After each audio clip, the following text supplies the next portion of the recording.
refusing to use the money I saved for my stepdaughter's 18th birthday gift to help my daughter's treatment? I'm a father of two, bio 26 and stepdaughter 18. I'm lucky to have established a good relationship with my stepdaughter that is based on mutual trust and respect. I raised her when she was 2 and I don't even call her my stepdaughter. I call her my own. She always dreamed of owning a car and hinted wanting a car for her 18th birthday for years, and I took it upon myself to try and save up for one. It took me years to save up the money to be able to get her a decent car as gift, and I felt thrilled I was able to achieve this goal knowing how much this means to her. I haven't bought a car yet, and I'm currently looking for something decent around $10,000 to $13,000. Now, my older daughter has been struggling with infertility, and she and her husband already tried clinical route but weren't successful, and they've stopped trying for a year due to financial struggles. I visited her last week, and she talked about getting ready to go through another round of IVF. We talked about the money, and she brought up the money I saved for her stepsister's car. I tried cutting the conversation, but she asked if she could borrow the money, and that she'll repay me in a few months. I said no, because what's the use of getting the money in a few months when I want to buy my stepdaughter the car this month? Her husband pointed out how his parents helped with the previous treatment costs, and now it's my turn since we're family. He said my stepdaughter can get the car anytime later, but logically the money should go towards a better cause. I declined saying that's her last birthday with family before she moves away for college, and I didn't want to disappoint her. My daughter said she wasn't asking for a fancy new car. She just longs to become a mother. In all honesty, I stated that even if I gave her money, there's no guarantee the treatment will work this time. Her husband said I had my priorities messed up, asking who in their right mind sees their child struggle with such massive issue and refuse to help, and then prioritize a car over a potential grandbaby that every sane grandparent dreams of having. He asked why isn't anyone else besides his parents helping, and my daughter said they already ask others for money but are struggling with debt with her medication. I said even if the treatment pays off, then what? Did she really think having a baby while struggling with debts was a good idea? She got quiet, and her husband asked that I leave, and that he won't call me selfish since I already know. That's why I kept getting defensive. I left without further arguing. My sister had a fight with my wife and argued with me saying I got carried away in spoiling my stepdaughter to please her mom and neglected my blood daughter and made light of her struggles. She kept insisting I do the right thing, but I was mad that my daughter told her. Even more upset that my son-in-law wanted to talk to my stepdaughter about it and spoil the surprise. I'd like to add that I'm not in good terms with my daughter's in-laws because of how they are in general, especially her mother-in-law. But I tried to stay civil till she started insulting my wife. My wife no longer wants to be around this woman, and it's understandable. But we're getting a lot of heat from my son-in-law for how we're reacting. I'm seeing a number of people asking why my daughter and her husband need the money now since they're young and can save up on their own. I'm not sure about the answer, but it seems to me that my daughter is getting pressured by her husband and his family, and adoption is off the table due to their mentality. My son-in-law is 33 years old, and he also has a medical condition to manage. Now for the top comments. Not day hole. Whether you saved the money for a car, IVF, or women and blow, it's your money. They're not entitled to it. I also think their reasoning makes no sense. If they'll be able to pay the money back in a few months, why not wait a few months to do the treatment? They have no intention of paying anything back. I have a feeling that if they have a baby, they're constantly going to be asking for financial help. Not stay home. What I was thinking. Honestly, I don't want to judge too harshly, but sounds like they're not prepared for a baby then. People think it's some natural right to have kids, but getting pregnant / a baby is like the first step in raising kids, and the least important thing to consider. It has become my observation that people that get so baby eager that they start steamrolling other folks around them and circling their whole life around it are usually not the best folks to become parents, even if they can financially cover it. Like, I get that it's a big deal to some folks, and heartbreaking if it doesn't work out, but this kind of uncontrolled and abusive desperation just reeks of the type of self-centeredness and arrested emotional development that makes for bad parents. Wow. It blows my mind that adults think that their parents owe them money. Like, honestly, these are two adults that they think they have a right to your money because they want a child. That is absolutely ridiculous. I would never expect my parents to give me any money for children, weddings, houses, etc. You're absolutely not the a-hole. and I applaud you in sticking to your guns for your other daughter. What a lovely gift to give her, and a lovely way to celebrate her birthday. Your daughter and sister-in-law both sound like complete a-holes. And you are right to bring up the fact that they should not be having a child if they are not financially able to support it. Not a-hole. Not a-hole. If she can pay you back in a few months, they can wait a few months to pay for it themselves. And if they can't afford a treatment, they can't afford a child. Also, I know some other commenters have said ask your stepdaughter, but please don't do that. If you do, you are putting the onus on your daughter to be the good or bad guy, and that's completely unfair.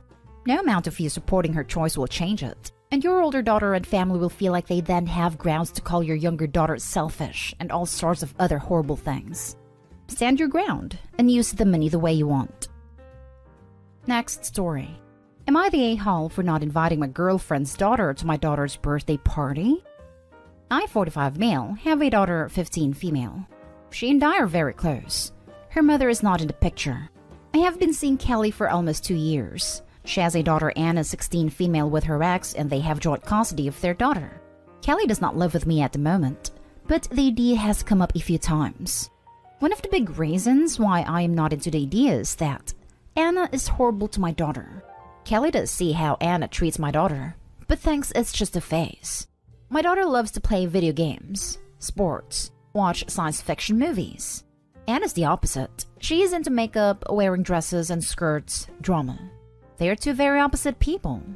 My daughter's birthday is coming up quick and she wants to have a huge party. I was on board with the idea, and we spent a day making invites. She passed around invites to school to all her friends, and right now the party's looking to be around 15 to 20 of her friends. My daughter made it clear that she did not want to have Anna at the party. Kelly texted me asking if her daughter was going to receive an invite, and I told her that daughter did not want to invite her. Kelly called me sobbing asking why she wasn't invited, and I told her that the invites were up to my daughter. She then proceeded to accuse my daughter as the reason why kids in school did not like Anna, and that I was a huge a-hole for supporting her decision. I told her that the reason why kids in school did not like Anna was because of the way she treats them. She hung up on me, and we haven't spoken in a few days. Am I the a-hole for not inviting my girlfriend's daughter to my daughter's birthday party? Now for the top comments. Everyone sucks here. Her for insisting her brat be invited. Yes, but why are you still with a woman who lets her daughter be nasty to yours? She sees it. She doesn't care. And you're okay with that? That's an a-hole move. I was looking for this. If your girlfriend doesn't care about your daughter's feelings when she's being mistreated by her daughter, why should you care about her daughter's feelings? The adults in the story are clearly not on the same page and should not move forward until they are. Your duty is to your daughter. Protect her. This will not get better with only time. It will get worse. Not stay home. Protect your daughter. And if your girlfriend, age 40 plus, sobs over a teenage party and her daughter is a bully, are you really sure you want to blend these families? They can't be blended. Not the way they are right now. If Opie chooses to live with his girlfriend and Anna, his own daughter will never forgive him for tying himself to her bully, nor will she forgive her stepmother for enabling Anna's behavior. If he chooses his girlfriend, he will lose his daughter. If he chooses his daughter, there's no way to move forward with this romantic relationship. If Opie's too deeply in love with his girlfriend to consider breaking up, then think the least damaging course of action is to continue seeing each other while maintaining separate households. But I'd be pretty surprised if she were satisfied with that. Next story. Am I the a-hole for asking the courts to spend 12 hours more a week than my ex as I'm dying? I, female 45, have terminal cancer and have approximately 5 to 6 months left to live.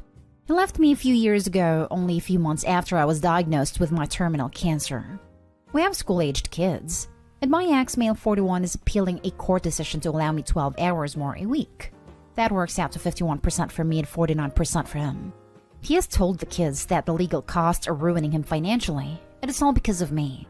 I feel like it's taking away from my kids' estate that I will leave them, but I'm trying to spend as much time with them because I want them to remember me while I still have life in me. He refuses to talk, so everything must be done through lawyers. Am I the a-hole for prioritizing time with my kids over my ex's current financial situation? He works and makes good money. I'm on disability. Thankfully, I have a life insurance which is going to the kids, with a trustee other than my ex, that will make sure the kids are well taken care of. He's livid because I put the life insurance into kids' names, so he's now fighting me on a little more time with my kids. Am I missing something? Not the a-hole in the slightest.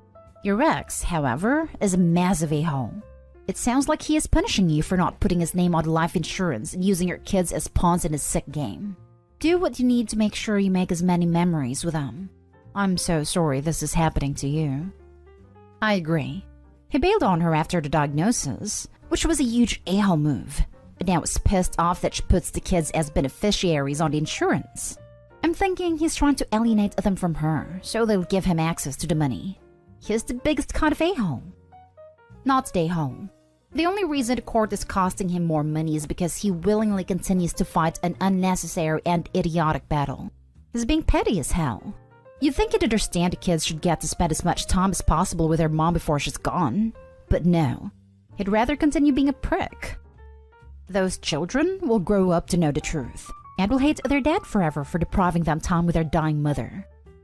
I hope that isn't the case, though, as they will need him as they grow up. I'm terrified of his narrative, though I can't control that, so I try not to think of it. Next story is titled, Am I the a-hole for fighting against supporting my soon-to-be ex-wife? My soon-to-be ex-wife and I are going through a divorce. We were married for 11 years, have 3 kids together. I have custody of our kids, she has visitation. Things were crazy. She moved several of her family members into our/my home, got pissed when I had to leave the house for work all the time instead of working from home, but gave up my office for one family member so I couldn't work anymore. She didn't want me to work less either. She hated the idea of less money and her not being a stay-at-home mom anymore. We reached a breaking point when she told me I was an a-hole for not wanting to help her a struggling family who didn't bring any money into the house, and showed no sign of leaving after 8 months. I also got crap for spending time with just my kids, instead of making the time with my kids time with them plus my wife's nieces and nephews who lived with us. My wife had savings from before our marriage and it was hers, and I owned a home before we married, so it was mine. She had wanted to stay living here and stay as a stay-at-home mom with me supporting them. I said hell no. Her and her family are now gone and my kids and I are the ones left here. I have friends who think I should do more so that kids can have equal access to both of us. They think regardless of what else happened, I should help her as the mother of my kids because she blew through her money and now is pooling resources with her parents, while also not working. And so my kids see her every other weekend. It turned into a fight with my ex but also one of my friends, because he said it sucks being the kids of a person who is left to be nothing while the other parents could help. I told him she could also help herself by getting a job. Am I the a-hole? Not the a-hole. You're not a boat for them all to float on. Your soon-to-be ex sounds like she wanted you to pull her family out of the mud. Well, that's their own responsibility. If this woman was working, I'd be thinking like the friend. But damn, that is absolutely not what's happening. I don't know about the rest of the world, but I refuse to help people who won't help themselves.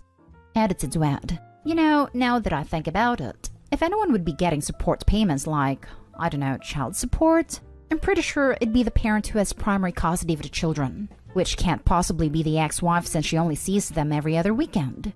So if you really think about it, I hope you're not demanding a court order for child support is quite generous, and in a roundabout way financially supporting her. Not stay home. You said what your friend thinks your kids need, but what do your kids want?